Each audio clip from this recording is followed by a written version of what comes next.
Hello दोस्तों, मेरे YouTube channel में एक बार फिर से आपका स्वागत है। कल मैंने आपको बताया था कि आवाज़ संख्याएं क्या होती हैं। इसकी परिभाषा मैंने कल लिखाई थी और इसमें मैंने ये भी बताया था कि आवाज़ संख्याओं की जांच कैसे करते हैं, कैसे पता करेंगे ये संख्या आवाज़ संख्या है कि नहीं है। तो कल मैंने आवाज़ संख्या की क्या परिभाषा बताई थी कि वे संख्याएं जो एक और स्वयं के अतिरिक्त किसी दूसरी संख्या से विभाजित ना हो, आवाज़ संख्याएं कहलाती हैं। ठीक है ना। और ये आवाज़ संख्याएं कभी कभी ये प्रश्न पूछ देते हैं कि 1 से 100 तक कितनी आवाज़ संख्याएं होती हैं, कितनी आवाज़ संख्याएं होती हैं। कभी कभी ये सवाल जो है वो प्रश्न पूछ देते हैं पेपरों में। ठीक है, तो कुछ आवाज़ संख्याएं तो आप याद कर लीजिए, है ना। तो और जैसे बड़ी कोई आवाज़ संख्या पता करनी है कि कैसे पता करेंगे ये संख्या आवाज़ संख्या है नहीं, इसके लिए हम आपको कल में बताई थे। आज फिर हम बताएंगे कि कैसे पता करेंगे ये संख्या आवाज़ संख्या है कि नहीं। तो कौन कौन सी होती हैं, जैसे 2 है, 3 है, 5 है, 7 है, उसके बाद है आपकी 11 है, 13 है, 17 है, 13 है, 17 है, 19 है, 23 है, 29 है, 31 है, 37 है, 41 है आपकी, 41, 43, 47, 47 भी है, 47 है, 53 है, 59 है, 61 है, 67 है, 71 है, 73 है, 79 है, 83 है और 89 है और आपकी 97 है। 100 तक इतनी आवाज़ संख्याएं होती हैं। तो कितनी होती हैं ये आप बोल लीजिए, ये 25 होती हैं कुल मिला के। ये कभी कभी प्रश्न पूछ भी दिया जाता है कि 100 तक कितनी आवाज़ संख्याएं होती हैं। तो ये सभी आवाज़ संख्याएं होती हैं 100 तक। अब जैसे अब आपको कुछ आवाज़ संख्या याद है, इसमें कुछ नहीं पता कि कैसे पता होगा कि ये संख्या आवाज़ संख्या है नहीं। कल मैंने एक प्रश्न आपको दिया था, आपने किसी ने मुझे उसे कमेंट करके नहीं बताया था। मैंने पूछा था कि क्या बताइए कि क्या 341 एक आवाज़ संख्या है या नहीं। किसी ने भी कमेंट करके हमें उसका आंसर नहीं दिया। आप लोग अभ्यास करिए और लगातार वीडियो को देखिए, नोट्स बना लीजिए और उसको अभ्यास करिए और आशा करता हूँ कि आपको अच्छे से मैथ आने लगेगा। चलिए प्रारंभ करते हैं कि कैसे पता करेंगे कि आवाज़ संख्या कौन सी संख्या आवाज़ संख्या है नहीं। कोई भी एक संख्या उठा ली, जैसे हम ये देख रहे हैं कि ये मान लीजिए 89 ले रहे, हमें 89 की जांच करना है कि 89 एक आवाज़ संख्या है नहीं, आवाज़ संख्या है या नहीं, ये हमें पता करना है। ठीक है ना। तो क्या बताया था मैंने कि 89 ऐसी संख्या का वर्ग देखिए जिसका वर्ग 89 से ज्यादा हो। जैसे 52 नौनिम 81 कम है, नौनिम 81। तो 81 क्या है, इसका 81 जो है वो इससे कम है। लेकिन हमें क्या चाहिए, इसके वर्ग, ऐसी संख्या का वर्ग जिसके इससे ज्यादा हो। जैसे 10 है, 10 का वर्ग 100 होगा तो ये 10 हो जाएगा हमारा। 10 का वर्ग जो है वो 89 से ज्यादा है। ठीक है, समझ में आ गया होगा आपको कि हमें ऐसी संख्या देखनी है जिसका वर्ग जो है वो इस संख्या से अधिक हो। जैसे 9 का वर्ग करेंगे तो 9 ने 81, तो वो तो कम होगा। तो 10 का वर्ग किया 100, तो ठीक है, तो ये इससे ज्यादा है। फिर मुझे क्या करना है कि हमें 10 तक आवाज़ संख्या देखनी है। 10 तक की, 10 से छोटी आवाज़ संख्या, 10 से छोटी आवाज़ संख्या देखनी है।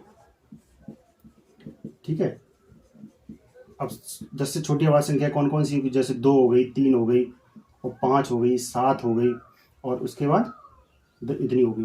ठीक है, अब हम ये चेक करेंगे कि इन संख्याओं में से कोई किसी संख्या से ये संख्या पूर्णतः विभाजित हो रही है या नहीं, ये हम देख करेंगे। तो देखो 2 से ये संख्या पूर्णतः विभाजित नहीं होगी, ये संख्या 3 से भी पूर्णतः विभाजित नहीं होगी, ये संख्या 5 से भी पूर्णतः विभाजित नहीं होगी, ये संख्या 7 से भी पूर्णतः विभाजित नहीं होगी। इसका मतलब ये है कि ये जो संख्या है वो एक आवाज़ संख्या है। तो ऐसे मुझे पता कर लिया मैंने कि 89 एक आवाज़ संख्या है। चलिए एक बार फिर समझ लेते हैं कि हमें यह पता करना है कि 89 एक आवाज़ संख्या है या नहीं है। ऐसे प्रश्न जो है आपको पेपर में जरूर पूछे जाते हैं। कई संख्याएं दे दी, एक संख्याओं का एक ग्रुप दे दिया। ये रीजनिंग में भी सवाल पूछ देते हैं, उसमें पता करना है कि बताइए कौन सी संख्या आवाज संख्या है नहीं। तो इसके लिए आप सभी संख्याओं को याद तो नहीं कर सकते, इसलिए आपको नियम पता होना चाहिए। और मैं बहुत ही आसान तरीके से आपको बता रहा हूँ, तो इसको समझिए कि जैसे ये 89 पे याद करना था, तो हमें ये देखना है कि इस संख्या के ऐसी संख्या देखो जिसका वर्ग इस संख्या के वर्ग इस संख्या से अधिक हो। जैसे 9 का वर्ग किया तो 9 का वर्ग 81 होता है, लेकिन 81 तो संख्या इस संख्या से छोटी है, हमें चाहिए इस संख्या से बड़ी। तो 10 का वर्ग 10 दामन 100 है ना, तो 100 जो है वो इससे बड़ा है। अब हमें क्या करना है, जो संख्या ली है मैंने उस संख्या से छोटी आवाज संख्या निकालनी है। जैसे 2 3 5 7 लिख लेनी है हमें, ठीक है, इतनी हुई। अब ये देखना है कि इन संख्याओं से ये संख्या पूर्णतः विभाजित हो रही है कि नहीं। इन संख्याओं में किसी भी संख्या से संख्या पूर्णतः विभाजित नहीं हो रही है, इसका मतलब है कि ये संख्या जो है वो एक आवाज संख्या है।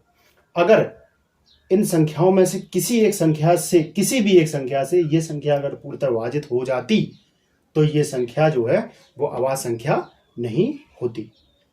तो समझ में आ गया होगा।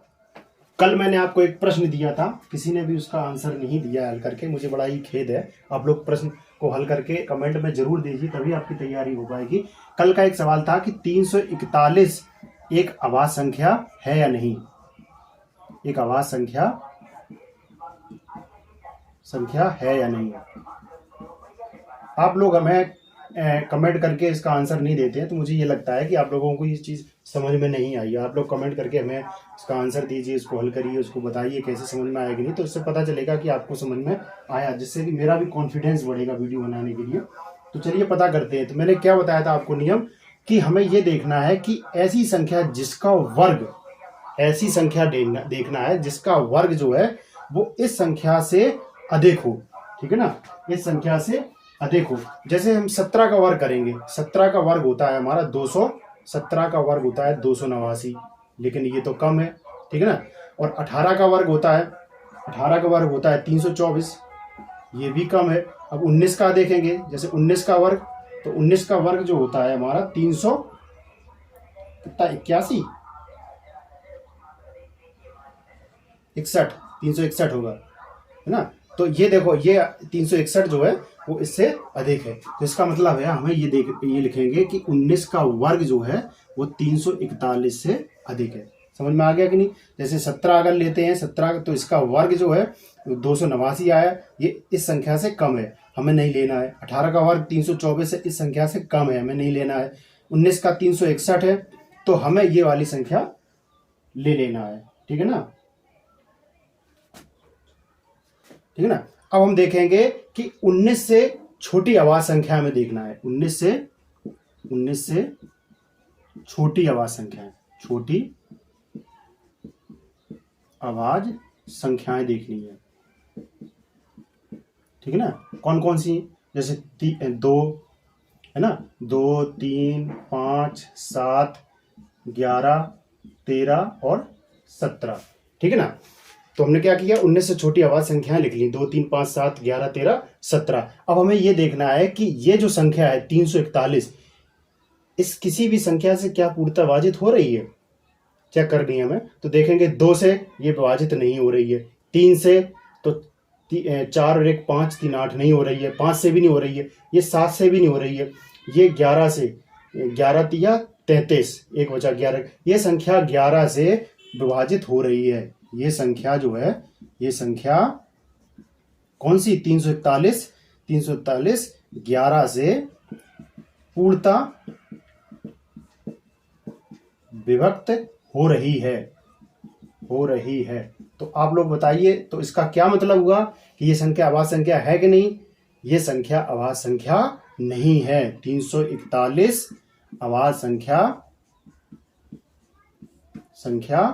नहीं है। क्यों नहीं है, क्योंकि ये संख्या इनमें से एक संख्या से 11 से पूर्णतः विभाजित हो रही है। जबकि नियम में क्या बताया मैंने कि इन आवाज संख्याओं में से किसी भी संख्या से ये संख्या पूर्णतः विभाजित नहीं होनी चाहिए। और ये हमने आवाज संख्या कौन सी लिखी थी, इस संख्या जिसका मैंने वर्ग किया था उस संख्या से छोटी आवाज संख्याएं लिखी थी। चलिए एक बार फिर समझ लेते हैं। जिससे आपको अच्छे समझ में आ जाए कि हमें ज्ञात करना था कि 341 एक अभाज्य संख्या है या नहीं है। ठीक है, तो हमने क्या किया कि हमें क्या करना है कि ऐसा संख्या देखना है जिसका वर्ग जो है वो इससे अधिक हो। ठीक है, इसका वर्ग इस संख्या से अधिक हो। अच्छा, बहुत अधिक नहीं हो। अब जैसे 19 के बाद में 20, 21 बाद, ये तो इनका सबका वर्ग तो इस संख्या से अधिक होता है, लेकिन नजदीक की संख्या देखनी है। ठीक है ना, तो मैंने क्या किया, सबसे पहले 17 का वर्ग देख लिया, इससे कम है। 18 का वर्ग भी इससे इस संख्या से कम है। ठीक है, 19 का वर्ग इससे अधिक है, तो मैंने यहाँ पे लिखा कि 19 का वर्ग इस संख्या से बड़ा है। ठीक है, तो हम क्या करेंगे, अब 19 से छोटी अभाज्य संख्या लिख लेंगे, तो 2, 3, 5, 7, 11, 13, 17 ये अभाज्य संख्या हो गई। अब ये अभाज्य संख्याओं से हम ये देखेंगे, इन संख्याओं में से किसी भी एक संख्या से अगर ये संख्या पूर्णतः विभाजित हो रही है तो ये संख्या अभाज्य संख्या नहीं होगी। अगर इनमें से किसी भी संख्या से ये संख्या पूर्णतः विभाजित नहीं होगी तो इसका मतलब ये संख्या हमारी अभाज्य संख्या होगी। तो आशा करता हूं आपको अब समझ में आ गया होगा। फिर भी आपको कोई दिक्कत होती है तो आप हमें कमेंट बॉक्स में जरूर बताएं। वीडियो को अगर अच्छा लगा हो तो वीडियो को लाइक जरूर करें, दोस्तों को अपने को शेयर करें, नए हो तो चैनल पर सब्सक्राइब करें, बेल आइकन को ऑन कर लें, जिससे कि इसी तरीके की रोज की नोटिफिकेशन वीडियो की आपको मिलती रहे। और आप जितना लोगों को शेयर करेंगे, जितना हमारे सब्सक्राइबर बढ़ेंगे, लोग वाच करेंगे, तो हमें भी कॉन्फिडेंस बढ़ेगा। हम इसी तरीके से आपको मैथ को सिखाने में अपना पूरा भरपूर प्रयास करते रहेंगे। तो चलिए, अगला हम आपको अभ्यास कार्य दे रहे हैं कि आपको ज्ञात करके आना है कि क्या 437 अभाज्य संख्या है या नहीं। संख्या है कि नहीं। मुझे आशा है कि आप लोग इसका आंसर हमें जरूर देंगे, इसको हल करेंगे। एक नोट्स बना लीजिए, कॉपी, उसमें प्रतिदिन का आप नोट करते रहिए, उसको अभ्यास करिए। हमें कमेंट बॉक्स में आप लोग जरूर बताइए, जिससे कि मुझे लगेगा कि आप लोग अच्छे से तैयारी कर रहे हैं। तो आज के लिए बस इतना ही। Thank you.